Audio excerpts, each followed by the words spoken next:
I know it sounds weird, but it was kind of like I need to quiet the noise. So what do? Drugs. Plenty. It's available. It's all over the place.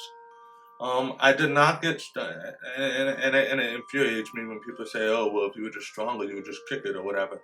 You know, most of the people that do drugs, they get started because it was prescribed to them.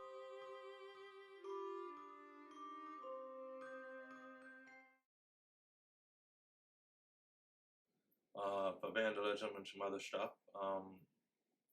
But it didn't really set in on me. But then I got, because I had a guidance counselor that really believed in me. And she said, "No, I'm not letting you," because she felt like it was almost like I did it on purpose just so I didn't have to. Because now they won't keep me in. Now my mom's not going to get in trouble if they kick me out. Nobody can say anything. Now I don't have to go.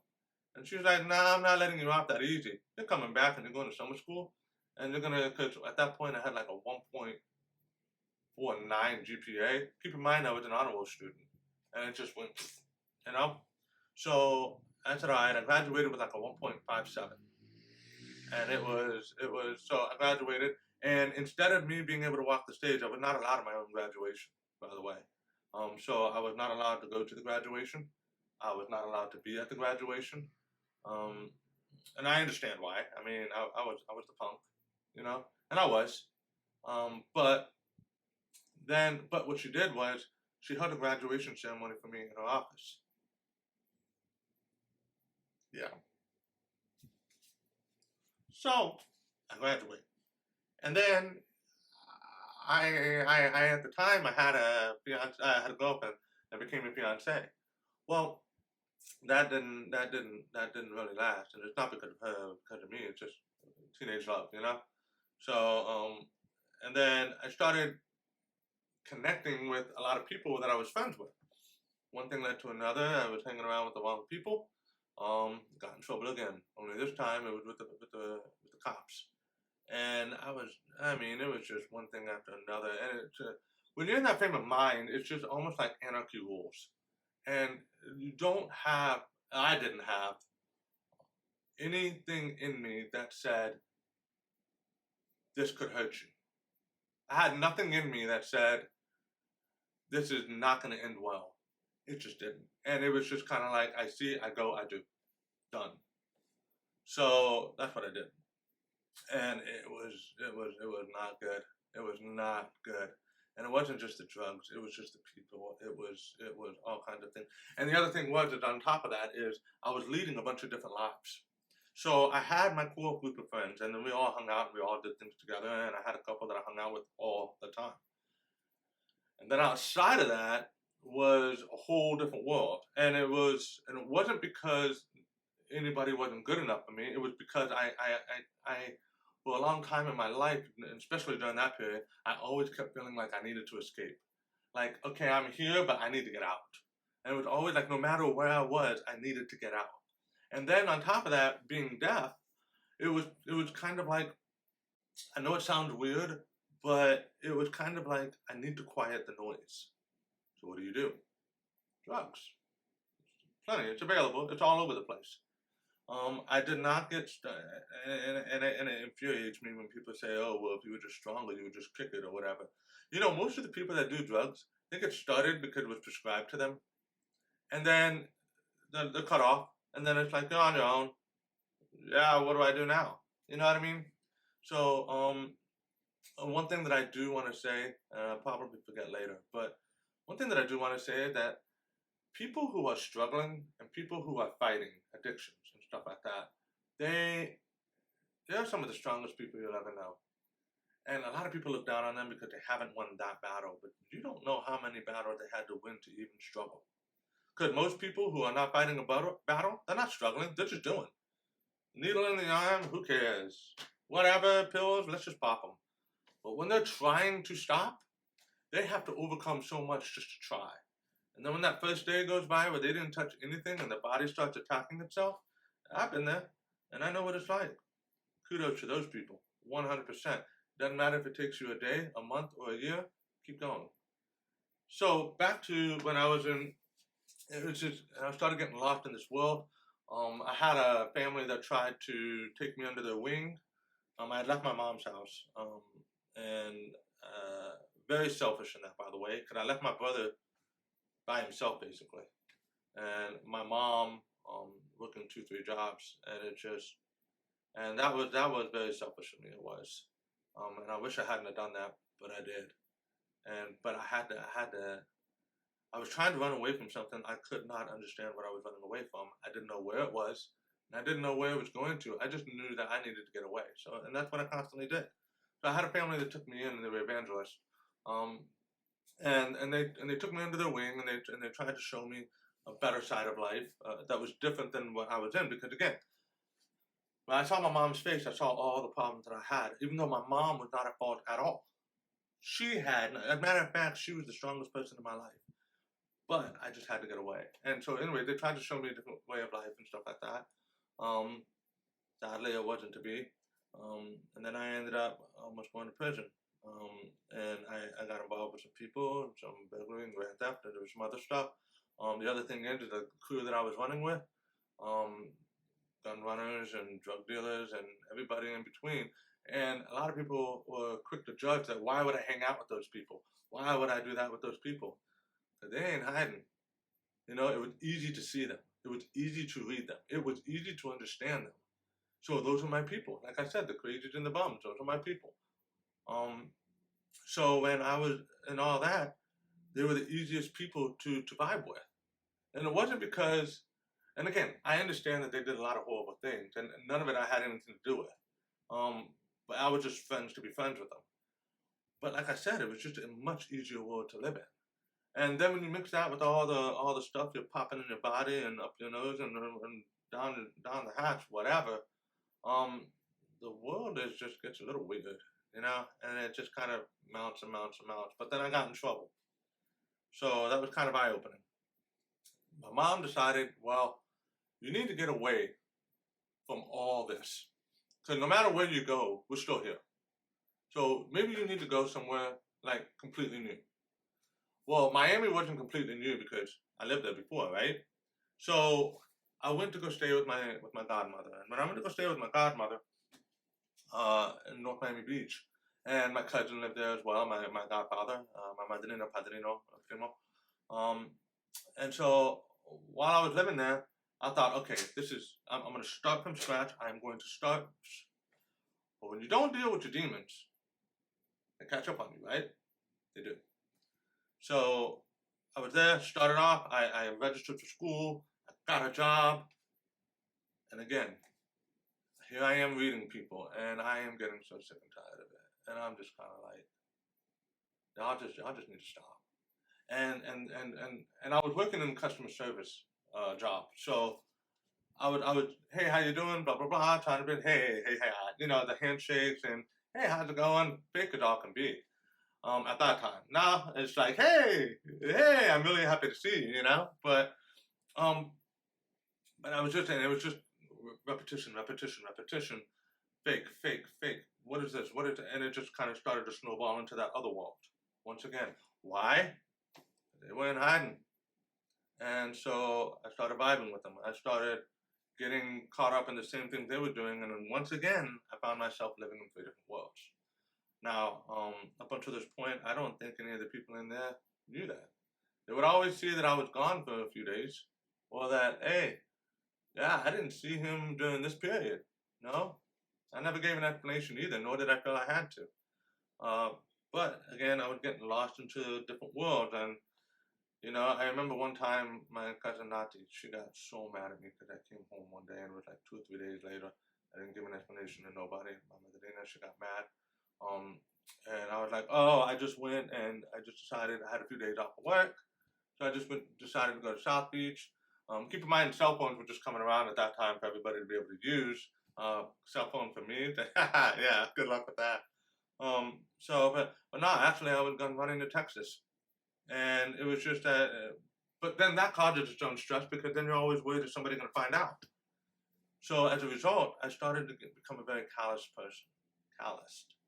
Uh, and it wasn't anybody else's fault. It was mine 100%. I'm the one that made the choices. I'm the one that had to live with it, but it was something that I felt I had to go through.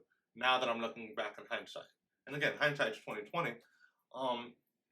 So that was happening, and then I realized that my world was starting to kind of get out of rhythm with the drugs and all that stuff. And there were some people who were, without going into details, there were some people who were in a world that was their own, and they basically made it so that I could not buy anything from anyone.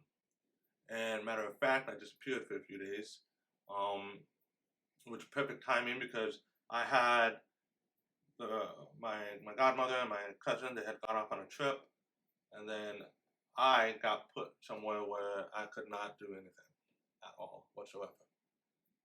And then the people that I was dealing with were also let known they're not going to be dealing with him anymore either. And so when I got out,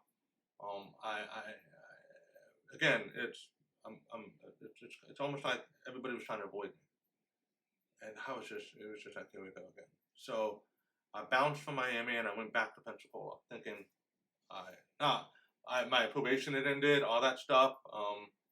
With all that was behind me, and I thought I'm starting brand new. So here I am, running again, escaping, right? So I'll go back, and I'm like, no, I'm gonna straighten nail all this other stuff, and it just follows me. And so I dealt with different people, same kind of people though, just nonstop. And I kept thinking this was just how it was supposed to be, and I thought this was I want to say late.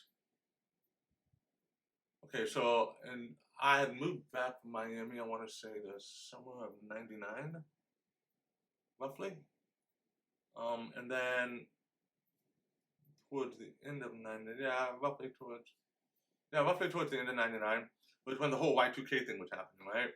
So I was back in my own thing again, and New Year's Eve, because the whole world was supposed to end or whatever, I was messed up and whatever. But I was just kind of like, I'm out, you know. Only I woke up the next morning, so it was kind of like, okay, maybe I'm not out. And then time went on a little bit, and then there came a point, and my whole life, I'd always felt like I was born at the wrong place at the wrong time. Sometimes even now I do. And it's just kind of one of those things where you have to say to yourself, what is it that you want out of life, and what is it that you're willing to do as a result of it? So fast forwarding, I have all my friends, I have my family, I have all that stuff. And everybody sees what they see from me, but they don't know what's going on up here. So one day I decided, you know what, I'm out. I'm done. I'm in the wrong place, I'm at the wrong time. I think God made a mistake. So again, at this point I was not depressed. I was not sad. I was not mad at anybody. But I was just like, I don't belong here.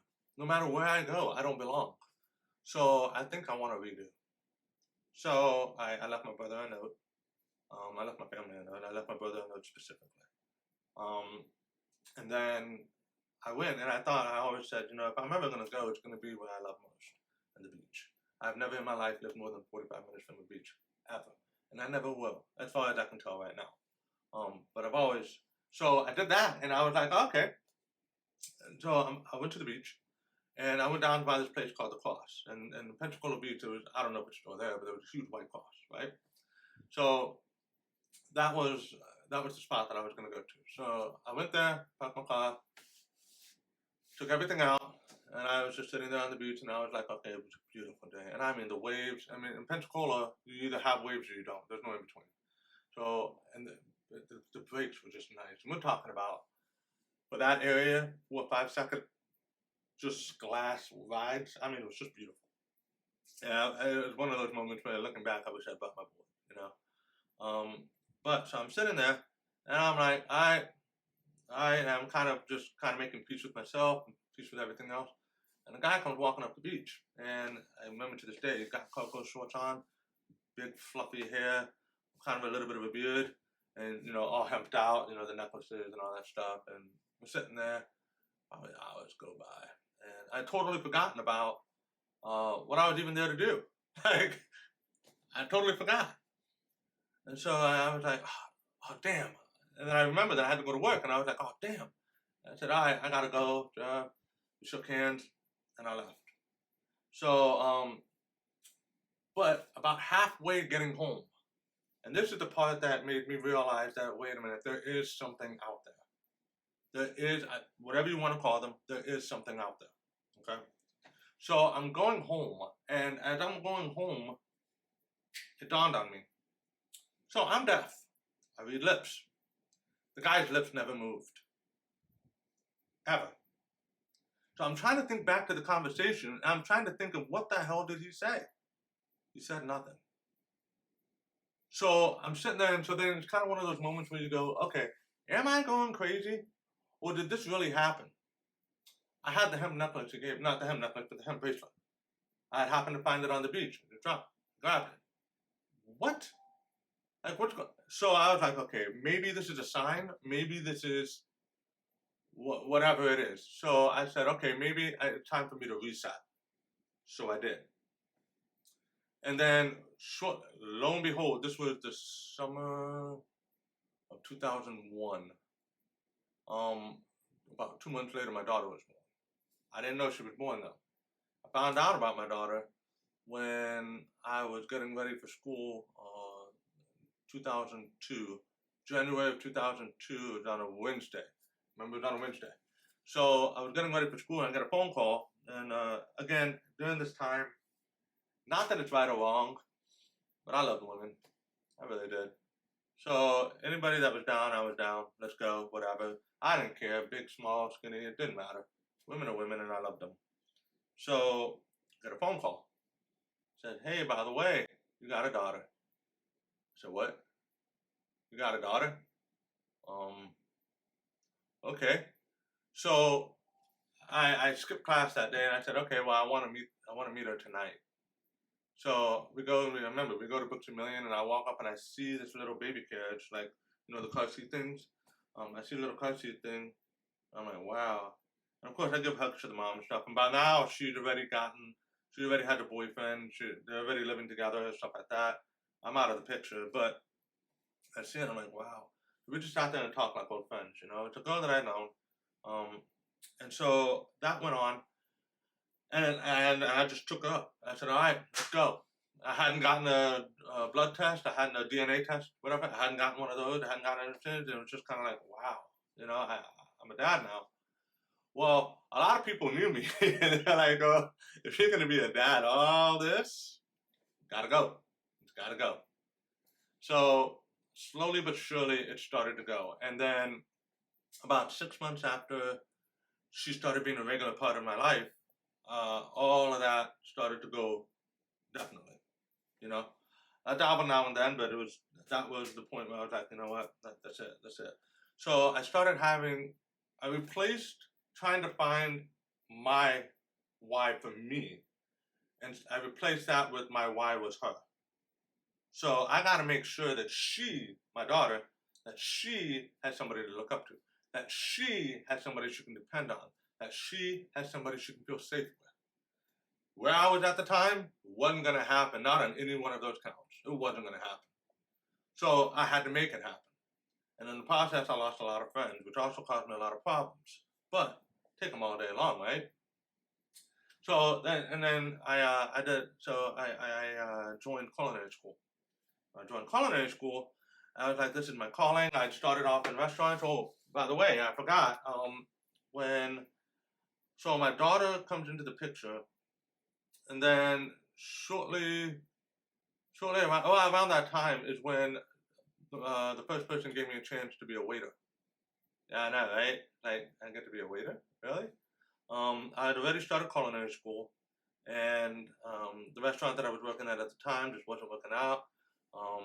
It was one of those moments where I was really proud because with my anger, I was able to maintain it, even though the person lied through their teeth to me. And I could read it, I could see it, everybody knew it, and there was no ifs, ands, or buts. But instead of flipping the table, I said, okay. And I just found my way out. And then I landed another job, and when I did that, I told the manager, I said, look, I really want to be a waiter. And and she goes, look, you have no experience. But here's what I will do. You can be a busser. I'm like, what? I'm going to culinary school, been cooking on the line, second spot, and you want to tell me I can be a busser? Whatever. But then a part of me said, listen, you got to start somewhere, right? So I did. I said, okay, I'll do it. So I started off as a busser. And then I started learning little things here and there. And her name was Miss Teresa. And she was out of Ruby Tuesdays in Pace, Florida. And if she ever sees this, thank you. But she said, yeah, I'll do this. So I was telling her about it. I was like, I really want to be a waiter. When can I get a chance? When can I? She goes, no, you got some more stuff to do. All right, whatever. So she did. And one of the cool things about her was she was a huge fan of the deaf community because she knew sign language and stuff. The only thing is that I don't know sign language. When I was younger, there was basic signing in the house, but most of it was, again, I didn't really wear my hearing aid, so I relied a lot on reading lips. So I just never picked up the sign language thing. Not that there's anything wrong with it. It's just I just never did. I know sign language now a little bit, and I can communicate with the deaf community, the signing community, a little bit, but it just never was my thing. And she was one of the first people because up until that point, anybody who was deaf that tried to sign to me, and I would try to be very apologetic and say, I'm sorry, I don't sign, I was looked at as a scumbag for kind of denying my culture. That's not my culture. My culture is wherever I am. I happen to be deaf. And I'm not here to judge anybody, so now I'm getting judged on that. So, like I said, it's part of the whole, felt like the world was against me kind of thing. But one day she said, yeah, hey, we had to serve it quick, and I can get another busser in. Do you want to give it a try? Yeah, YOLO. Well, we didn't have YOLO at that time, but now it's kind of like a YOLO mindset. Yeah, absolutely. And I did. I never looked back. So I did that, and I did that for a while, and I did it really well. Had some interesting moments. There was one time in particular where, and it's kind of one of those things, and treat your service well, because there's a lot going on that you don't see. I had this one table. It was a man, a woman, and their kids. And so I keep going back to the table. Hey, how's everything going? Da, da, da, da. And Miss Teresa had taught me about how that waiting tables is not just taking orders. It's selling them on an experience, selling them on it's sales, right? But not to be salesy because you're not there to hey, act now, not like that. But so I was like, okay, so sales with the story, sales with the be honest in your favorite things, be honest in your favorite drink, your favorite food, whatever it is. If you don't like something, say you don't like it, but tell them why. Like for example, I hated onions for the longest time. So anything that had onions in it, screw that. So I would tell my table. They were like, oh, what do you think about this? And nah, but I hate onions. So if you love onions, this might be your thing. Kind of like that, right? Well, there was this one table, and I don't know what the dude's problem was. I really don't. And again, everybody had a bad day, and I understand it. But this guy was just being just rude and obnoxious, just so bad. So I tell everybody when I hit the tables, I say, hey, listen, my name's blah, blah, blah, I'm da. But I would always tell them, I am 95% deaf. So when I take your orders, I need to see your lips. And that was just a common courtesy. It could be, my hearing aid could be broken. I still understand what you say, but just to let you know. So everybody on the table, they tell me, and I get to this guy. And this guy is looking down. And I touch the table, because, you don't want to touch people. So I touch the table, and he looks up at me. And I was like, I'm sorry, sir, I have to read your lips. And so he's like, oh, okay. Now, I know he's not saying anything. And one of the ways that a deaf person can tell that someone's not saying anything, even though the lips moving, is the Adam's apple. The throat doesn't move. His throat's not moving. And I'm like, all right. And I said, funny, but what can I get for you? And he opened up his mouth and he said, can you hear? And I mean just what? Like, can you hear me now? And it's one of those moments when you forget that you had a job. And I said, no, sir, I'm sorry. I couldn't see your tonsils. Talk about a level of pissed off. He was like red. I see his face now, just red, like ready to pummel me, do whatever, and then I thought, oh man, because it was one of those moments when you slip, and you have a job, but you have a job to do, right? It's one of those moments you slip, and I said, man, I'm fired, I've got these bills to pay, and I start stressing. So he's like, I want to talk to your manager. Mad, right? So I go back, and I'm like, oh, Miss Teresa, I'm sorry, and if you fire me, I understand, but this is what happened. And she goes, yeah. I said, yeah. She goes, okay. She goes out there, and the manager's like, I've got something to say to you. And she goes, supposed to have something to say to you. Get the hell out of my restaurant. What? I was like, yeah. Wait, what's going on?